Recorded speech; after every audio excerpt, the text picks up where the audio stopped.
I mean, it's not comical because it's so devastating, but it's like every time we hear of another mass shooting or an act of terror, you can almost just picture who the shooter is and what they look like and what their background is. And so that's a real issue. That's a pattern. That's something worth addressing. All right, we're back. We were talking yesterday about Ben Meiselas, Ally, and an idea that he had that ended up coming out yesterday with Hakeem Jeffries. But I want to go to this video with Ben and Robert Garcia because there's something a little weird going on, and I probably should be paying more attention to this and haven't. This is a serious oversight issue. $17 trillion is apparently missing right now, and we're in a government shutdown. Trump keeps saying he's got 17 trillion. Where did it go? Who the hell knows? I mean, first of all, Donald Trump is living in a fantasy land. And if there is $17 trillion somewhere, the government doesn't know about it. No, none of our committees have access to it. Treasury has no idea what the hell he's talking about. And so you're absolutely right. We're in a government shutdown right now.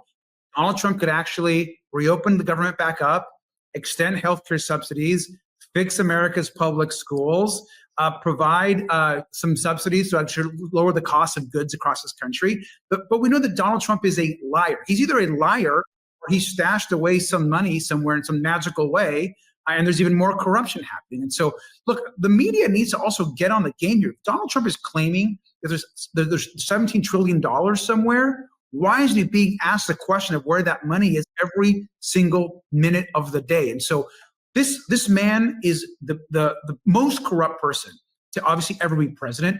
He lies, he steals, he cheats. Now there's apparently $17 trillion somewhere that nobody knows about. And so we've got to ask the questions. And I think that's at this moment during this shutdown, the fact that Donald Trump wants to claim that things are getting better for the American public is a joke.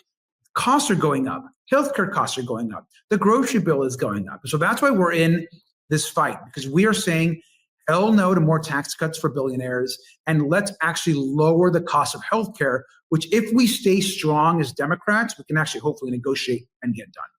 So if there's $17 trillion, though, you now have the money. What I saw was that we ran a $2 trillion deficit the last fiscal year. And last month we ran a $345 billion deficit. But actually we're in a surplus situation, and all of this gets the farmers, right? Construction work, everybody. Like, this could be a great opportunity. So I'm shocked that James Comer, your buddy who chairs the House Oversight Committee, doesn't he want to know where the $17 trillion is? Because it solves everything. What else would oversight be doing other than oversight of 65% of our GDP? Look, I mean, yeah, and it looks like if this keeps going, we're going to have to investigate where the hell these $17 trillion are.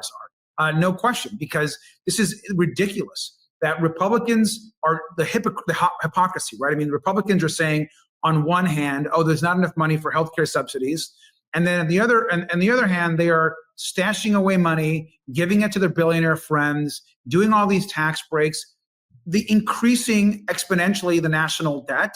So they could really care less about working people. Without the tariffs, this country is in serious, serious trouble. We've taken in almost $17 trillion of investment is coming in. Most of it is coming because of tariffs.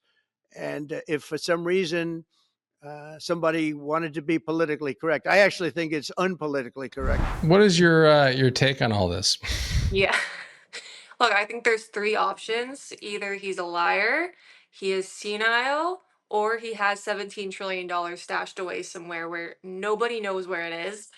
Or it's all three. Honestly, at this point, who knows? I think that honestly, if I had to guess, he might have misspoken and said 17 trillion and maybe meant 17 billion. But since then, he has repeated the number 17 trillion over and over again. So there's really no excuse for why he wouldn't correct the record or set the record straight about the 17 trillion. And if he's going to keep declaring that, then we have a right as a public to know where the money is and why it's not being spent on critical infrastructure and schools and things that Ben and Rep Garcia were discussing. So I don't know. I mean, this seems like another exaggeration or a lie, as many people would call it, or alternative fact. But This is right up Donald Trump's playbook to just keep claiming something that's not correct, and it's up to us and the media to hold him accountable for it and actually ask questions about where the hell this $17 trillion is. Yeah, I think that's a good point. You said it could be one of three things: liar, senile, or $17 trillion stashed away. Clearly, not mutually exclusive. It could be that he is, as you said, senile, stashed the 17 trillion away.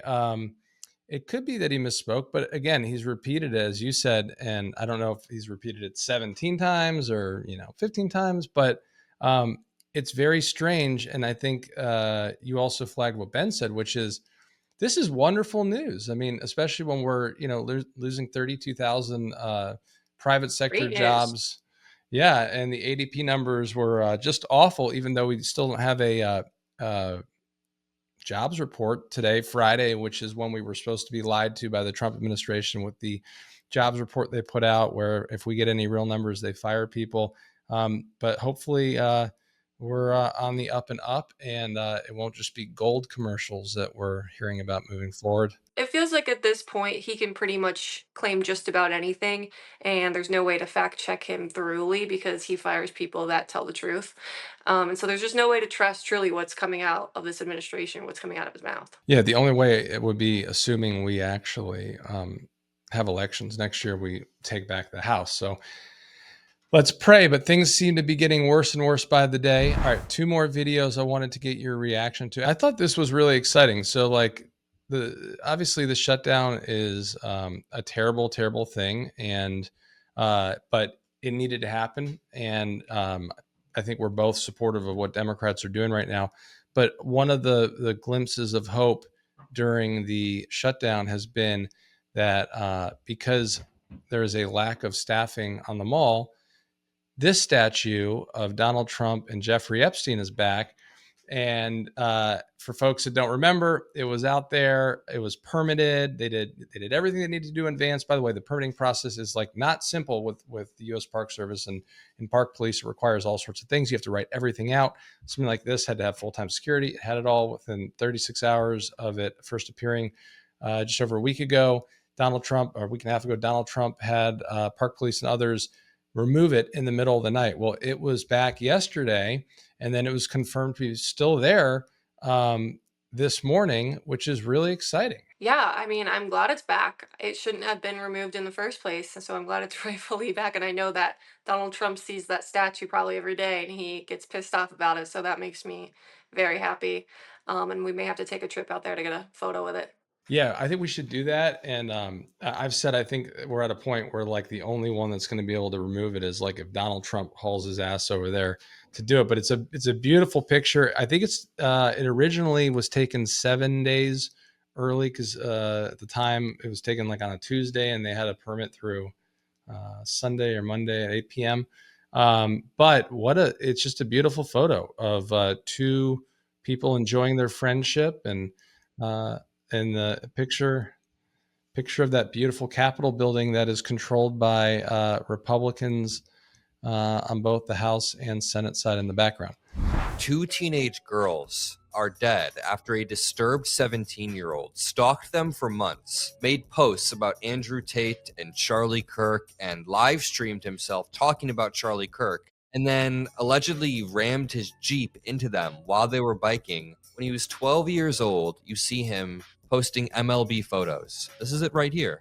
He posts baseball at 12 years old. And then he makes another account where he begins to repost Andrew Tate. He begins to get sucked into this culture and expressed explicit contempt for any of his female peers. Then over and over, he gets sucked down this Andrew Tate rabbit hole, is getting in arguments online when he's 15 years old. Then when he's 17 years old, he ends up killing two of his peers, and he goes on stream and is saying that they said nasty things about Charlie Kirk. Hey, whenever Maria sees the pizza guy come, better think of Charlie Kirk for making fun of his fucking death.